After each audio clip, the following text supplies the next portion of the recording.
Hello everyone, welcome to Shruti and Kriti channel. In this video, I am going to teach you part 2 of Kritika जोश पंचम की नाक. मैं आपकी ये पार्ट जो है आपके 3 वीडियोस में 10 मिनट्स के मुश्किल से हार्डली 10 मिनट्स के होंगे. इसमें आपका ये चैप्टर कंप्लीट कर दूँगी.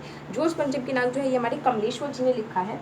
और इस चैप्टर से पहले मैं आपको इंट्रोडक्शन बता दूँ कि इस चैप्टर में जो नाक की बात करी गई है, हमारे समाज में नाक का मतलब है इज्जत. ठीक है, नाक का मतलब है इज्जत. और इस चैप्टर का मेन पॉइंट क्या है, मेन किस पे फोकस किया गया.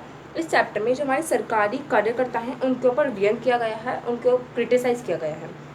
ठीक है, और साथ ही साथ जो हमारे अखबार हैं और हमारी सरकार है उनकी मिली भगत के बारे में व्यंग किया गया है. और हमारे हम जो है अभी आज़ाद हो गए हैं, गुलाम से हमें गुलामी से आज़ादी मिल गई है. किससे? ब्रिटिशर. लेकिन अभी भी हम ब्रिटिशर्स के मानसिक तौर से गुलाम हैं. इसी चैप्टर में इसके बारे में बताया गया. क्या बात हुई कि एक बार जो है एलिजाबेथ सेकंड जो इंग्लैंड की रानी थी, वो अपने हस्बैंड के साथ इंडिया आ रही थी. इंडिया, पाकिस्तान और नेपाल के दौरे पर आ रही थी. तो बहुत चर्चा हो रही थी, बिल्कुल हल्ला मचा हुआ था. कुछ भी उसके दर्जी परेशान था कि वो रानी वहाँ पे क्या पहनेंगी. फिर फिलहाल क्या हुआ, फिर डिसाइड हुआ कि रानी हल्के नीले रंग का सूट पहनेगी. और वो जो है वो 400 पाउंड का था. 400 पाउंड का था. और मतलब 400 पाउंड हमारे यहाँ पर जब के ज़माने में थे 5,000 रुपये, 5,000 रुपीज़ थे. वो ये पहनकर फिर आने वाली थी हमारे नेपाल के दौरे पर. और उसका जो कपड़ा था वो रेशमी वाला, वो हमारे हिंदुस्तान से ही मंगाया गया था.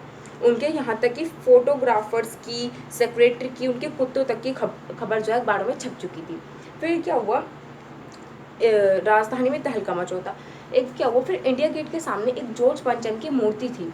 उस जॉर्ज पंचम की मूर्ति से किसी ने नाक हटा दी, उसकी नाक काट ली. ठीक है, यानी कि उनकी इज्जत काट ली.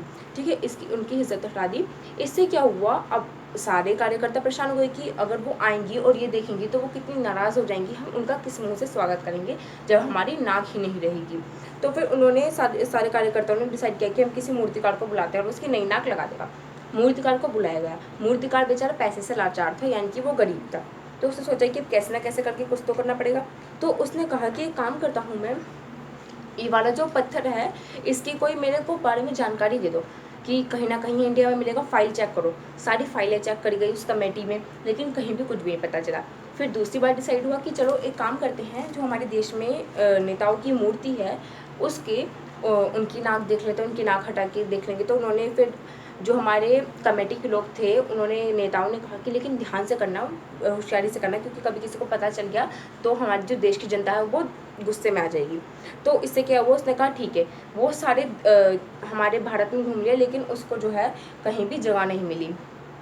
उसको मतलब कोई भी नाक जो है वो उनसे फिट नहीं कर रही थी जॉर्ज पंचम की नाक से, इनफैक्ट बड़ी थी. फिर उसने डिसाइड किया, फिर वो वापस निराश होकर लौटा और उससे कमेटी से कहा एक काम करते हैं, बिहार में जो है शहीद बच्चों की मूर्ति लगेंगे, क्या पता बच्चे की नाक फिट हो जाए. लेकिन जब उसने चेक किया तो बच्चे की नाक तक भी जॉर्ज पंचम की नाक से फिट नहीं हो रही थी. यानी कि एक जॉर्ज पंचम जो है एक बच्चे से भी मुकाबला करने के लायक नहीं था. फिर क्या डिसाइड हुआ कि एक काम करते हैं, ये बात अखबारों तक ना पहुँचे, हम इस पर जिंदा नाक लगाएंगे जॉर्ज पंचम की नाक. फिर क्या हुआ, ऐसा ही हुआ.